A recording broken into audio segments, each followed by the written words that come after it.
hope you enjoyed that video, guys, and if you are interested in the WAXscope, please do email info@WAXscope.co.uk. Thank you, bye. In autumn 2022. So if you're an ear care professional interested in purchasing the WAXscope or just want a bit more information, please do feel free to email info@clearwax.co.uk. We have a patient who attended with severely matted and impacted including earwax, and I'm just using 4.25mm speculum just to dilate the ear canal. And given the consistency of the earwax, I've just also instilled some olive oil spray just to help soften this wax and bind it a bit together. So you can see got a piece out there.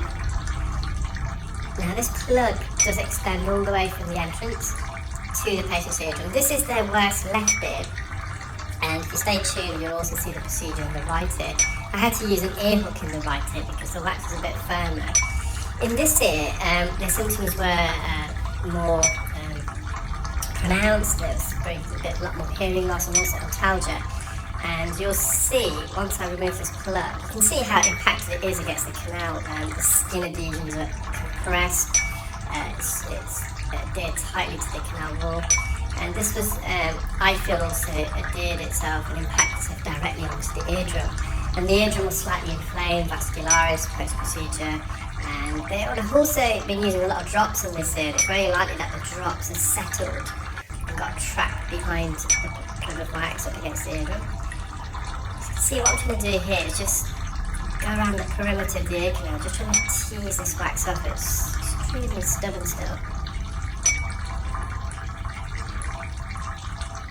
So the advantage of using the WAXscope over the endoscope, the iClearScope, is with the endoscope there's no speculum, so you're having to widen, dilate and straighten the ear canal using the tip of the endoscope, whilst also simultaneously using the opposite hand, so which would be a dominant hand, because typically you would hold the endoscope and also the WAXscope in your non-dominant hand, and it's your dominant hand that's holding the instrument to remove the wax.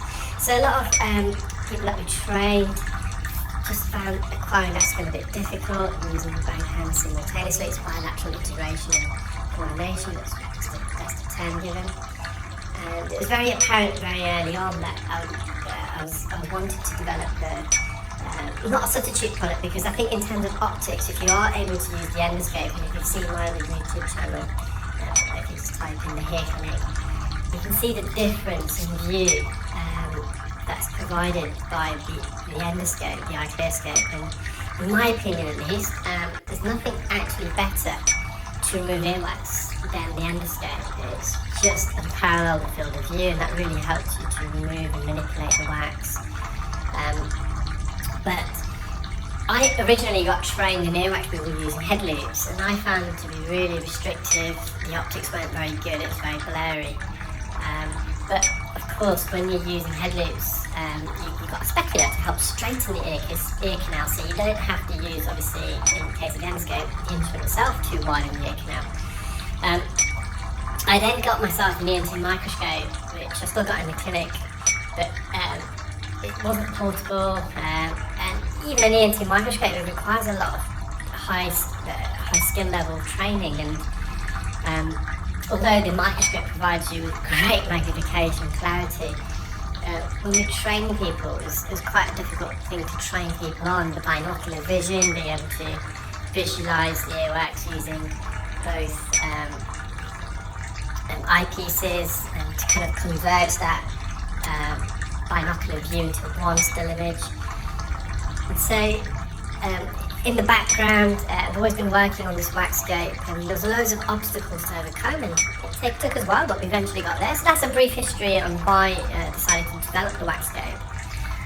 And so just to summarise, it's not a substitute for the endoscope, the iClearScope. It's I see it as the next best alternative, and it can also supplement the iClearScope. So it might be some cases that people may want to use the endoscope, the iClearScope, in some cases the WAXscope. What's great about the WAXscope is that it utilises the same light source as we have for the iClearScope. It also utilises, if you're using an iPod currently, you don't have to buy a new iPod or adapter. It's just the main head of the WAXscope that you need. So we're also developing a new carrier case which allows you to insert both the endoscope, the iClearScope, and the WAXscope in one case. With the WAXscope, you'll of course need to purchase these specular. So I'll come back to that in a moment. You can see we've really manipulated this wax plug out. I separated it from the canal walls all the way around. And this is the final huge plug that came out the ear. And it's interesting, in a moment you'll see the patient has got quite a prominent dip at the base of the ear canal near the entrance. So I'm just going to get the eardrum in focus. You can see there, I've got it in focus. The eardrum's quite glossy.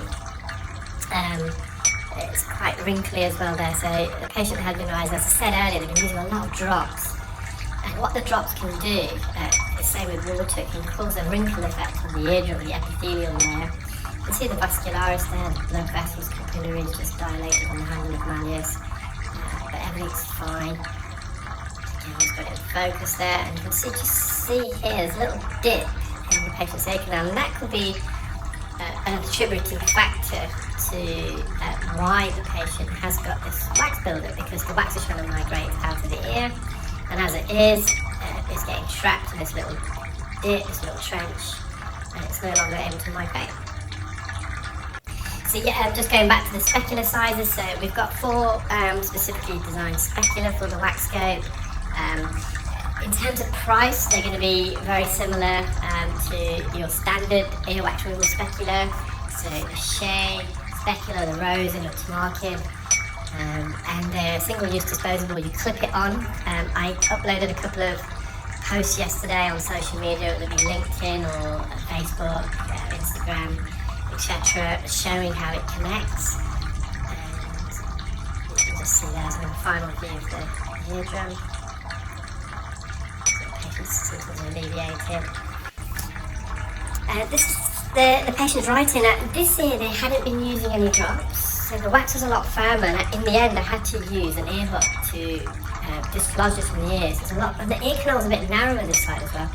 So I've just inserted the suction grip. You could have just seen it there, it just wasn't getting a suction grip, it was too firm, the wax. So instead of persevering unnecessarily, just put some olive oil, spraying again. You can see this wax is probably a bit darker, and although I can't see the dip there, I'm basing my assumption on the patient's left ear in some ways, because they've got a dip in the left ear, they've also got a dip here. I was actually quite correct. You can see that as I'm trying to lift this up out of the dip, you can see there's a big, some more wax that's appearing, so the patient has also got a dip here at the base of the ear canal.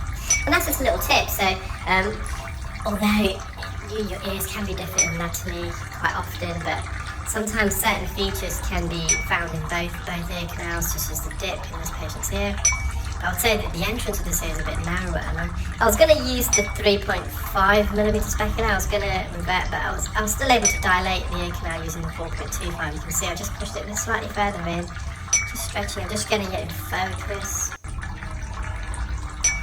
and I'm just trying to lift this up and away.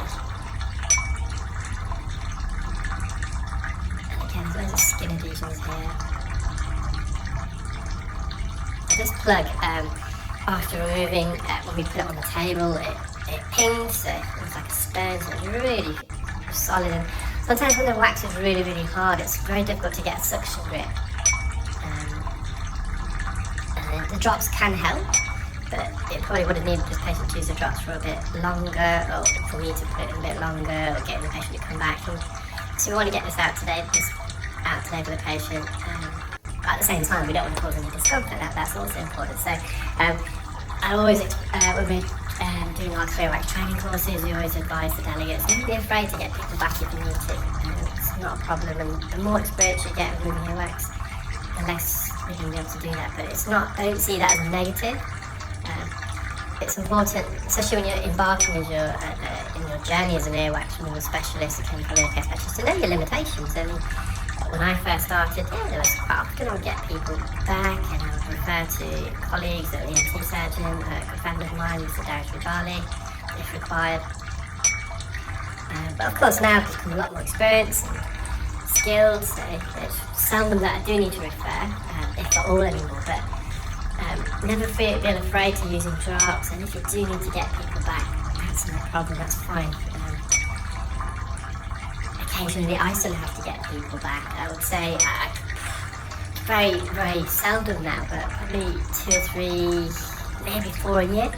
But I used to get people back on a far higher volume when I first started, so don't be too hard on yourselves at first. That's the best advice I can give. So again, you can see that the speckling is really helping to dilate the ear canal here. And I think that these are the cases where possibly some people find it difficult to use the endoscope for stretching the ear open wide enough to not only visualise and straighten the ear canal, but to insert the instrument. I'm just trying to bring this through, but it's not coming. It's hard to get a suction grip because it's solid, but the plug is larger than the entrance of the ear canal, so we're always having to squeeze this through, and it's just not going to happen with the suction. I could probably do that all day. So I'm going to revert to an ear hook, and this is where the WAXscope is brilliant. You can use all ENT microscope instruments. You're not limited just to suction. So you can see the way we glided that hook in. We've got full range of motion right in behind this plug, and I've embedded it. And this is where you have to be careful when we're extracting the wax hook out of the ear. You've got to be careful that you don't embed the tip of the hook too deep or on either side of the ear, because you don't want to scratch and graze and cause injury to the ear canal. Remove that plug. So you can see this earring is not inflamed like the left side. Beautiful, stunning view there. Just going to get it in focus in a moment. You can see all the capillaries and blood vessels. You can just get it a bit more focused. Very healthy ear. They've got a little dip there as well. You can see it's a bit more narrow with that ear. And the piece to the right, you can just see how dark, visually how dark the wax is. It's almost the same colour as the ear hook, which is pitch black. I hope you enjoyed that video, guys, and if you are interested in the WAXscope, please do email info@clearwax.co.uk. Thank you, bye.